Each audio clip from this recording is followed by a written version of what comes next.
Good morning. Are you ready? हम लोग स्वास्थ्य जागरूकता अभियान के तहत जो है आज हम लोग फिर ग्राउंड पे उपस्थित हैं और मैं भारतेंदु प्रताप मौर्य, राजकीय पॉलिटेक्निक गोंडा, और ये मेरे प्रिय छात्र जो है ग्राउंड में बैठे हुए हैं योगा सेशन के लिए। और आज मेरे बीच है, ब्रांच क्या है आपका? इलेक्ट्रिकल आईसी के जो है विकास प्रसाद। और मैं इनसे आज जानना चाहूँगा कि ये आज अपने साथियों को क्या एक पॉजिटिव संदेश देना चाहते हैं। सर, मैं यही देना चाहूँगा कि आज का जनरेशन जो है ना, कुछ अलग ही मार्ग पे सब चल रहा है। जो स्वास्थ्य है, स्वास्थ्य को लोग ध्यान में नहीं दे रहे हैं। मालूम है, सोशल मीडिया पे और इधर उधर अरे गहरे कामों में ज़्यादा लगा रहे हैं। अगर मान लीजिए अभी हम लोग हॉस्टलर हैं तो ज़्यादातर देखेंगे कि सारे लड़के लेट नाइट सोना, लेट नाइट जगना, लेट मॉर्निंग जगना, ये सब लगा रहता है।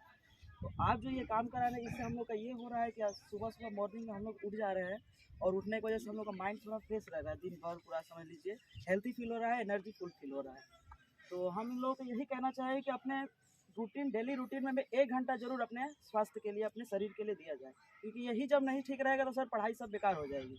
मान लीजिए अगर पेपर टाइम अभी चल रहा है, अभी किसी का स्वास्थ्य बिगड़ गया तो उनका क्या होगा? पढ़ने में मन नहीं लगेगा, सारा एग्जाम का सारा प्रिपरेशन सब खत्म।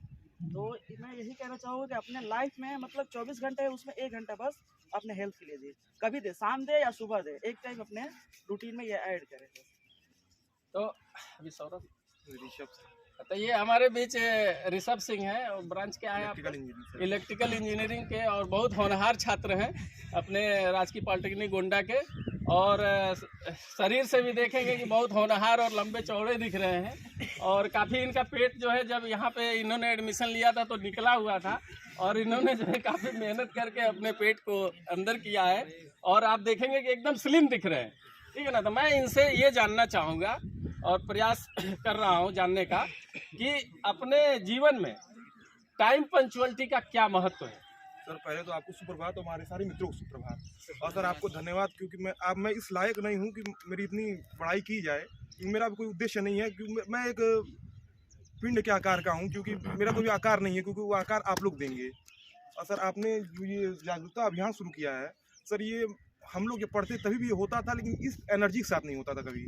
सर यहाँ पर मैं आया तो जब आया तो मुझको, क्योंकि मैं अपने ज़िले में था, कभी जीवन में कभी कहीं बाहर नहीं निकला था, अकेले आया हूँ, अकेले हूँ इस समय। तो मुझे लगता था कि बाहर कैसे लोग होंगे, क्या होगी, क्या समस्याएं होंगी, जीवन में क्या उठा पटल होंगी सर। लेकिन यहाँ पर आया सर, आपका सानिध्य मिला और सर आपके सानिध्य में मैंने बहुत कुछ सीखा सर। जो ये योगा सर हम लोग रोज़ कर रहे हैं सर, ये अभी की पद्धति हमारे यहाँ की नहीं है, ये पद्धति सर बहुत पुरानी है। क्योंकि सर इसी योगा के चलते हमारे जो बुजुर्ग थे, जो हमारे पूर्वज थे, वो 100 वर्ष या 120 वर्ष या 150 साल जी जाते थे बिना किसी रोग के, बिना एक टैबलेट खाए। लेकिन सर अब ऐसी समस्या आ गई, ऐसा दौर आ गया है ये आधुनिकता का, क्योंकि सर कोई भी, चाहे वो 10 साल का बच्चा हो या 60 साल का व्यक्ति हो, कोई बिना दवा का नहीं रह पा रहा। सबको कोई ना कोई रोग है, चाहे वो किसी भी तरह की एलर्जी हो या किसी भी तरह का रोग हो सर। इसीलिए ये जो जागरूकता अभियान है सर, ये बहुत ज़रूरी है हमारे लिए।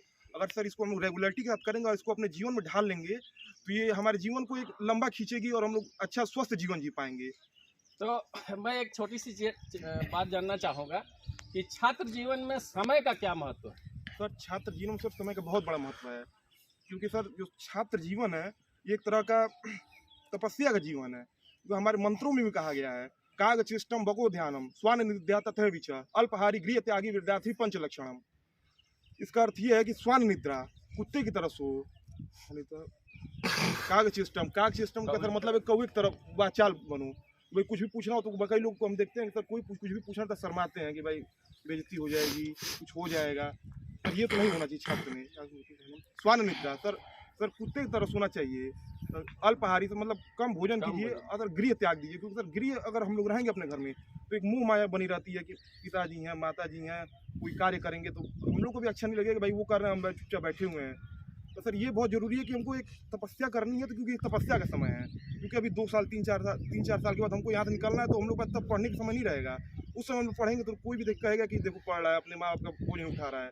हमारे धर्मों में कहा गया, हमारे ग्रंथों में कहा गया कि कोई भी अगर व्यक्ति, कोई भी लड़का, कोई भी व्यक्ति अगर 24 वर्ष की आयु के बाद अगर पिताजी का धन खा रहा है या माता जी का धन खा रहा है तो धन ने उनकी आयु खा रहा है। तो हमारा नियम यही है कि हमको प्रयास करना है कि 24 वर्ष की आयु होते होते या 25 तक होते होते हमें कहीं ना कहीं सेटल हो जाना है, जिससे हमारे माँ बाप सुखी से एक जीवन जी पाएँ, हमारा जीवन एक स्वस्थ रह सके। और सर सुखी जीवन के लिए सर हम लोग ये संघर्ष करना जरूरी है, और सर संघर्ष से हमारे जो इस समय के छात्र बचना चाह रहे हैं सर, ये बहुत निंदनीय कार्य है, लेकिन सर प्रयास करना चाहिए हमको छात्र जीवन में अपने समय का महत्व देना जरूरी है बहुत ज़्यादा। तो आपने देखा कि जो है दो हमारे बीच एक इलेक्ट्रिकल आईसी और एक इलेक्ट्रिकल इंजीनियरिंग के बहुत होनहार छात्र अपनी वाणी से जो है और अपनी भाषा से जो है अपने विचारों से जो है अपने साथियों को अवगत कराए। और मैं बताना चाहूँगा, सबको संदेश देना चाहूँगा कि एक सफल जीवन जीने के लिए सबसे पहले ये तय करना जरूरी है कि हमारी आधारशिला क्या है, हमारा फाउंडेशन क्या है। यानी कि हम उसका उदाहरण ले लेंगे कि अगर किसी बिल्डिंग को बनाना है और किसी इमारत को बनाना है, मजबूत बनाना है, तो हम पहले नींव मजबूत रखते हैं। अगर नींव मजबूत नहीं है तो वो हमारा विशालकाय इमारत किसी मतलब का नहीं है और उसकी लॉन्ग लाइफ नहीं है ना। तो पहले हम ये डिसाइड कर लें कि हमारा आधारभूत क्या हो, आधारशिला क्या हो, हमारा फाउंडेशन क्या है, और उस फाउंडेशन को बनाने के लिए हम शिक्षा ग्रहण कर रहे हैं, उस फाउंडेशन को कैसे हम तैयार करें और उस पर आगे जाके अपने फ्यूचर को डिजाइन करें, ठीक है ना। तो ये बहुत अच्छा संदेश अन्य छात्रों के लिए भी है, और सभी लोग प्रयास करें कि जो है अपने अंदर एक पॉजिटिव और एक संरचनात्मक और एक एनर्जेटिक जो है ऊर्जा का जनरेट करें, और उसके साथ जो है अपने जीवन में आगे बढ़ने का मार्ग प्रशस्त करें, ठीक है ना। धन्यवाद, आप लोगों का बहुत बहुत स्वागत है।